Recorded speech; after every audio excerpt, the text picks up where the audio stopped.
there's some things that you just can't coach. He's got that about him. He's got a knack. He's clutch. He does so many good things. He's an eraser, you know.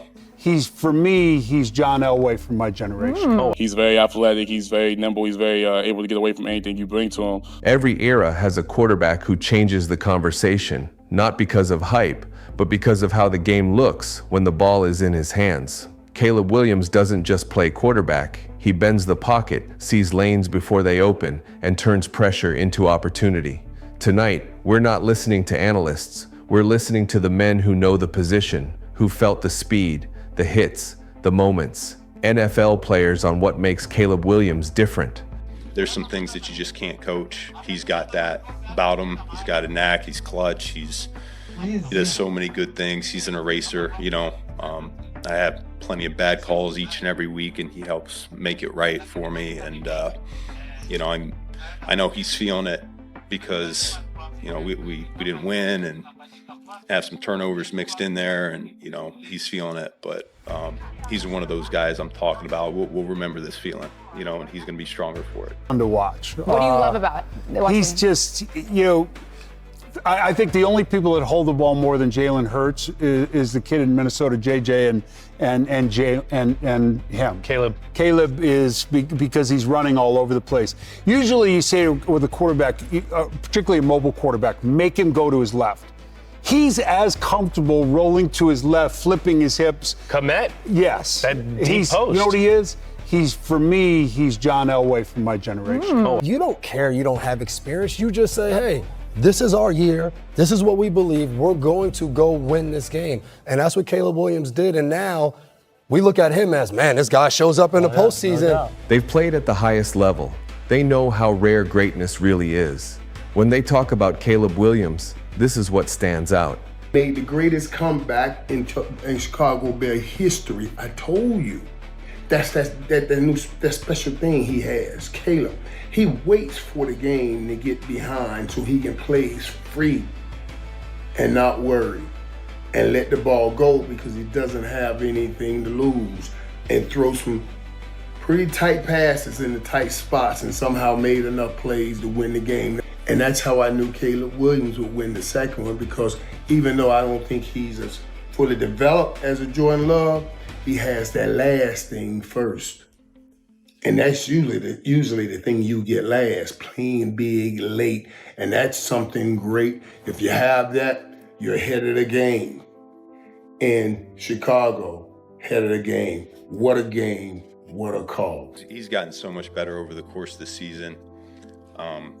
I can say that from being the play caller. The coaching staff would say that. I think his teammates would tell you the same thing. He's going to continue to ascend. His comfort level in what we were doing has gotten better each and every week. There's plays every week that you know, go from us talking about over the course of the week, and he just brings it to life on game day. So I'm very encouraged about where he's at. I think we're going to be able to watch this tape from this first year together, and I expect us to really learn from a lot of things and be better next year. Man, he is, you know, I think he's doing a great job of, he can obviously make a bunch of different plays with his legs. I think he sees things well. He's got an understanding of some of the concepts that Coach Johnson's activating, gets a bunch of different playmakers involved. And, you know, it's one thing where you see him play in time and in rhythm, you know, good accuracy and anticipation, but then some of those second reaction plays where he's getting flushed to his right or getting flushed to his left, and guys understand how to be able to work with him. Those are the ones that, you know, are really scary, but he's playing at a high clip. And then you talk about a team that's figured out a way to be able to finish games, create explosives, and then they've done an excellent job of capitalizing on taking the ball away defensively, and then on the flip side, taking care of it offensively. And so it's going to take a full 60, and this team has finished as well as anybody, which is why they're in this position. Caleb Williams looks like more than just a #1 pick. He looks like a franchise changer. Caleb Williams is one of the top 5 most clutch quarterbacks in football right now. Rob Gronkowski understands toughness and timing. Caleb Williams brings both, with control under pressure. Big moments don't speed him up, they sharpen him. The Bears offense starts with a violent downhill rushing attack as well. And if they got to have that really steamrolling if they want to beat the Packers. And it opens up the play action game tremendously for Caleb Williams, so he can roll out right, he can roll out left. And you see his confidence after last week, after he threaded that needle to the pass, with the pass to his wide receivers. The organization believes in him. He believes in himself. You know, fans believe in him as well. And they got the best 1-2 punch at the running back position as well.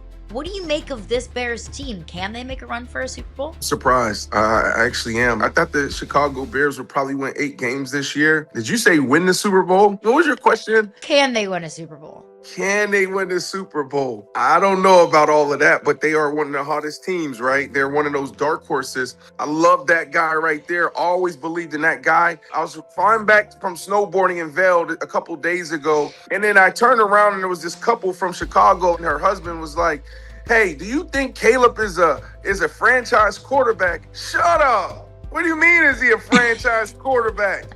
What do you mean? The real question is, can he win a Super Bowl? And we'll see here in a couple of months. But franchise quarterback, shut up. Yeah, I mean, Caleb, he's a Heisman winner for a reason. He was #1 pick. I have a lot of respect for him, even after the first time we played him. You know, I had a couple plays called back against him. I mean, when you get to him, you have to wrap him up. It's not like any lunging. You can't jump at him. He's very athletic. He's very nimble. He's very able to get away from anything you bring to him. So you have to just keep running your feet. When you wrap him up, you can't like lunge at him. We've watched all the tape. We've watched games, you know, from their last playoff game to the first game of their season, and he's been doing it all season long. So like it's impossible to say like he won't get away from one of us, but we all have to keep pursuing him and be able to make that tackle on him. When the game is on the line and we need him to make a play, he has ice in his veins, and I just think it's just the maturation of the growth that he's been showing and the greatness that he has, man. So like I said, just happy for him to be able to, I mean, he thrives in those scenarios. I mean, he doesn't flinch at all. So we know if the game is close, Caleb's going to, make it happen for us. I think the post game in the locker room with Caleb Williams presenting the game ball to Ben Johnson, to me, summed it up. And where this team is, where that quarterback and this head coach are, they've put not only the division on notice, but the entire NFC. And if he could piece together a full game versus the second half, they are going up. He's faced the fastest defenses. He knows what breaks under pressure. When he looks at Caleb Williams, he sees something built for Sundays. I think maturity, understanding of what they're trying to do. I think he does a nice job too when, you know, they're activating some of their stuff on early downs and being able to keep the ball in play, finding check downs. And so I just think, you know, it's like anything else. These conscientious, these mature, these really good players, they just get better and they learn from different things. I think there's a good rapport that exists between he and the coaching staff that you can see there's a comfort, there's an understanding. And, you know, if you use it the right way, repetition is the mother of learning, and he's done a really good job. Caleb Williams comes through with big throw after big throw. He was amazing. And Kelvin, you know, I've been a believer the whole way through. I believe. Sorry. And I'm even more of a believer because of his wherewithal to not give up. Like struggle. Like it's easy to be like, we can't just do not this. our night. It's not right. We just can't do this. And that 4th and 8 play where he's rolling to his left, there's a guy grabbing his leg, and he throws into 4 defenders and hits the receiver on a dime. Might be one of the greatest throws I've seen. And I'm not trying to hyperbole or what. I'm just talking about for the moment, the season. That falls incomplete, season's over. That is what the throw was. He made a career out of hunting quarterbacks. He knows fear, timing, and mistakes. When he studies Caleb Williams, he sees poise where others panic. Chicago's real. They belong. And to have that comeback, you had a coach who gave bulletin board material to the Packers earlier this year. That did not stop this team from coming out in the second half and really just turning it on both sides of the ball. So that was one of the most impressive victories I've seen the Chicago Bears have in a long time. One of the most meaningful, especially for that young quarterback, that young team, and that young coach. Great quarterbacks don't wait for the game to slow down. They slow the game themselves. Caleb Williams plays with patience under chaos, seeing lanes, creating time, and delivering when moments are loudest. The league is built to expose weakness, but some players turn pressure into clarity. From those who've taken the hits, chased the pocket, and lived the grind, the message is clear. Caleb Williams isn't arriving, he's already here.